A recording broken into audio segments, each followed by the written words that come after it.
The line at the Tim Hortons on King Street was almost out the door that Tuesday morning, and Scarlett had already been standing in it for 8 minutes, which was 7 minutes longer than she had any patience for. She had a 9 o'clock at the firm, a stack of contract revisions that had been sitting on her desk since Friday, and a travel mug she'd left on the kitchen counter because she'd been too distracted trying to find her keys. So yes, she needed coffee. Desperately. And yes, she was already running 3 minutes late, which meant every second in that line felt like a small personal injustice.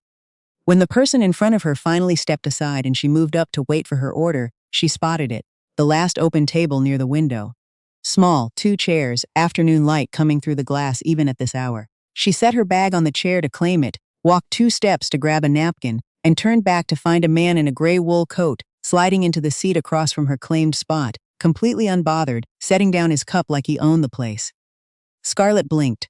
She walked back to the table and stopped beside him. "I'm sorry. I actually have my bag on that chair." He looked up, early 30s, sharp jaw, the kind of tired that came from too many early mornings rather than late nights. He glanced at the bag, then back at her. "There's no one sitting here. I was standing right there," she said, pointing 2 feet away. "Getting a napkin. That's not sitting here." Scarlett felt her jaw tighten. "I'm asking you politely to find another table." He looked around the cafe. Every seat was taken. "So am I," he said, and picked up his phone. For a moment she just stood there, genuinely stunned by his audacity. She thought about making more of a scene. She thought about saying something sharp and final. Instead, she pulled out her chair, sat down directly across from him, and opened her laptop with more force than necessary. If he wasn't moving, neither was she. They sat there in complete silence for 22 minutes, 2 strangers sharing a table with the energy of a failed marriage, and then she packed up and left without a word. She told herself she'd forgotten about it by noon. She mostly had. Scarlett's mother, June, had a habit of announcing things as if they were already decided. She'd done it when Scarlett was 12 and suddenly enrolled in figure skating. She'd done it at 25 when she'd found Scarlett an apartment in Oakville before Scarlett had even agreed to move. And she did it again on a Sunday in November, over the phone, while Scarlett was making soup and only half listening. "I've invited someone for dinner next Saturday," June said. "A young man, Patrick's colleague's son. He's an architect. Very established. His mother and I have been talking for months." Scarlett turned down the stove. "Mom, don't mom me. You're 31, Scarlett. You work 60 hours a week and your social life is a book club that meets once a month. I like the book club. I'm sure you do. Dinner is at 6. Wear something that isn't gray." Scarlett tried to get out of it 3 times over the following week. A work thing came up. June said bring it to the office earlier. She might be tired. June said sleep more. She didn't want to be set up. June said that wasn't a reason, that was an excuse, and hung up. So on Saturday she drove to her parents' place in Burlington, wearing a dark green dress that was not gray, and told herself one dinner was survivable. Her dad, Ron, met her at the door and gave her a look that said he sympathized, but was also not willing to argue with June about this, which was fair because no one ever won that. June was in the kitchen, moving with the focused energy of someone staging a performance. The table was set properly, the good plates, cloth napkins, candles. Scarlett stood in the kitchen doorway and suddenly felt like she was 17 again and being assessed. "He'll be here at 6:15, June said without turning around. "His name is Cole Whitmore. He's 34. He designed that new mixed-use building on Lakeshore, the one with the copper panels." "I've seen that building," Scarlett said despite herself. "It was actually beautiful." "I know you have. I pointed it out to you in September." The doorbell rang at 6:18. Ron went to answer it. Scarlett heard her dad's voice, warm and easy, and then another voice, lower, and then footsteps in the hall, and then she turned around. The man from Tim Hortons was standing in her parents' kitchen. He saw her at exactly the same moment. The recognition moved across his face in a sequence she could actually watch: confusion, then placement, then something that looked almost like disbelief, and then a very careful expression that was trying not to be anything at all. June appeared beside him, beaming. "Scarlett, this is Cole. Cole, this is my daughter." Neither of them said anything for a second that lasted a year. "We've met," Cole said finally. June looked between them. "Oh, where?" "Coffee shop," Scarlett said. "How lovely," June said, in a tone that suggested she thought it was exactly that, and nothing more. Scarlett smiled, because what else could she do? Cole smiled back, tight and careful, and Ron suggested they move to the living room, and somehow the evening began. Dinner was, objectively, the most surreal 2 hours of Scarlett's adult life. Cole was polite. More than polite. He was charming in a quiet, unhurried way that clearly worked on June immediately, and on Ron almost as fast. He talked about his work without showing off, asked her parents questions and actually listened to the answers, laughed at Ron's jokes in a way that seemed real. Scarlett watched him from across the table and tried to reconcile this person with the man who had looked her dead in the eye and said, "That's not sitting here." She participated in the conversation the way you participate in a work meeting you didn't ask to be in. Pleasantly, briefly, carefully. June kept shooting her looks that said you could try a little harder. Scarlett kept shooting back looks that said you put me at a table with a man I hate.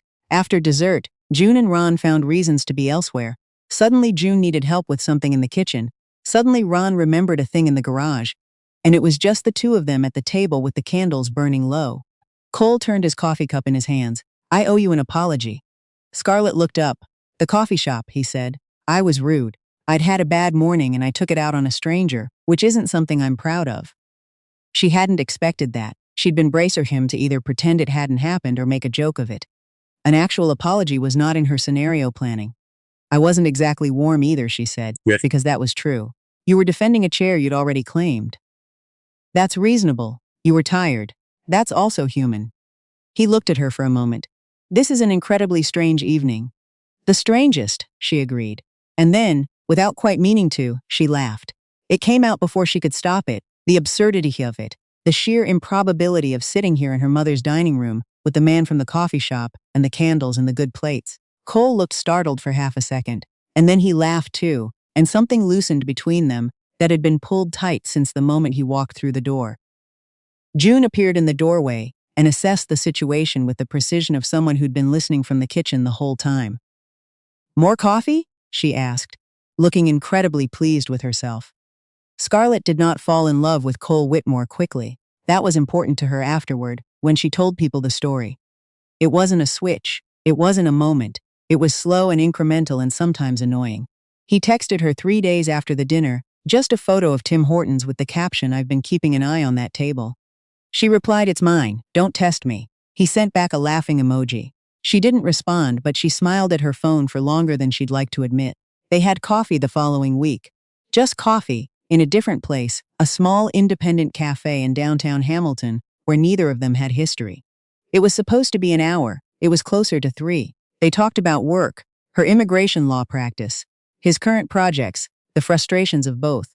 They talked about their families in the way people do when they're still figuring out how much to show. He was close with his mother, less so with a brother in Vancouver he described as complicated. She was close with June in the infuriating way you're close with someone who understands you too well and uses it strategically. He walked her to her car. He didn't try to hug her, he just said, "Same time next week?" And she said, "Maybe," which they both knew meant yes. It went like that for 2 months. Slow, careful, real. No performance of it. No declarations. Just accumulation.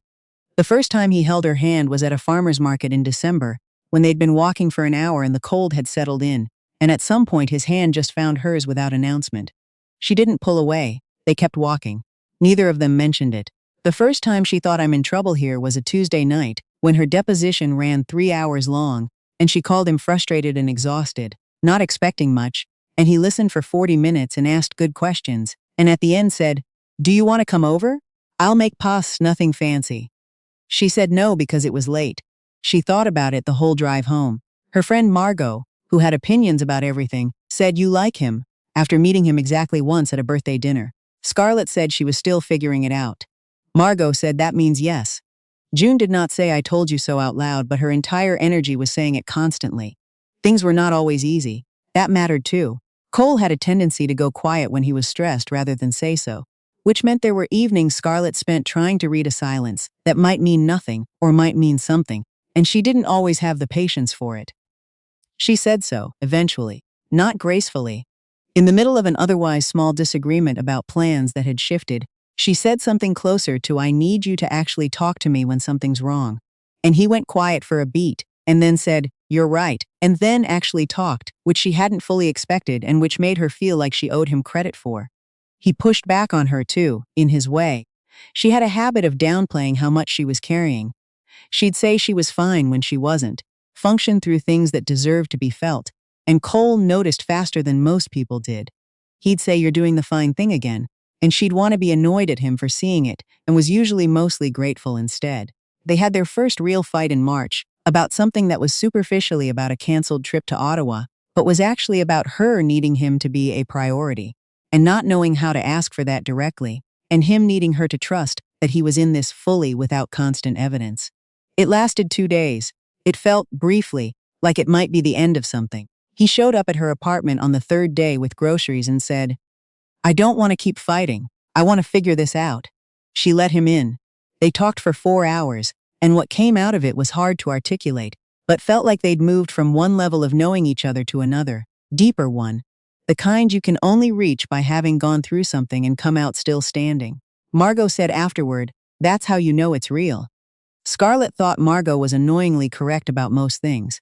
He asked her to move in together in August, on a Thursday evening, standing in her kitchen, completely unromantically, while she was sorting through her mail and he was eating a piece of toast. He just said, "I think we should live together. I've been thinking about it for a while." "What do you think?" She put down the mail. "Where?" "I found a place in Westdale. 2 bedrooms, good light. I'd like you to look at it." She looked at him, this man who'd stolen her table at Tim Hortons, who her mother had ambushed her with, who'd apologized before she had to ask, who said you're doing the fine thing again with enough gentleness that she never really got angry about it. She thought about what her life looked like before last November, and she thought about what it looked like now, and the comparison was not close. "Okay," she said. "Okay? Okay. Show me the place." He put down the toast and kissed her in the kitchen by the mail pile, which was not romantic either, and which she loved. They moved in together in October. Her boxes arrived with Margot's help, and Cole's arrived with his mother and a borrowed truck. June came by on the first weekend to bring a casserole and look around the apartment with a proprietary satisfaction that was both irritating and, Scarlett realized, also kind of earned. "It's a good space," June said, standing by the window, and she was talking about more than the apartment. "It is," Scarlett agreed. She didn't know at the time what he was planning for their 1-year anniversary. She'd expected something. Dinner, maybe. Something considered. Cole had a knack for considered. What she didn't expect was the letter. They'd had dinner at a small Italian place in Hamilton they both loved, and the evening had been exactly what a year of anniversary should be. Easy, warm, a little nostalgic, full of the kind of shorthand that builds up between two people without them noticing. On the walk home, he'd been a little quieter than usual, and she'd caught him glancing at her a few times like he was checking something. Back at their apartment, he sat her down on the couch and said, "I have something I want to give you," and pulled an envelope from his jacket pocket. It was a proper letter, handwritten on good paper, sealed. She looked at him. "What is this?" "Read it." She opened it and started from the beginning. The letter was about the coffee shop.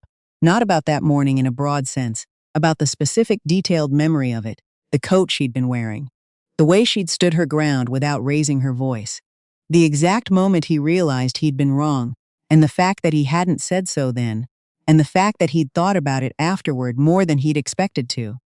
It was about the dinner at her parents' house and the specific second she laughed and how that had changed something for him that he hadn't known how to name at the time.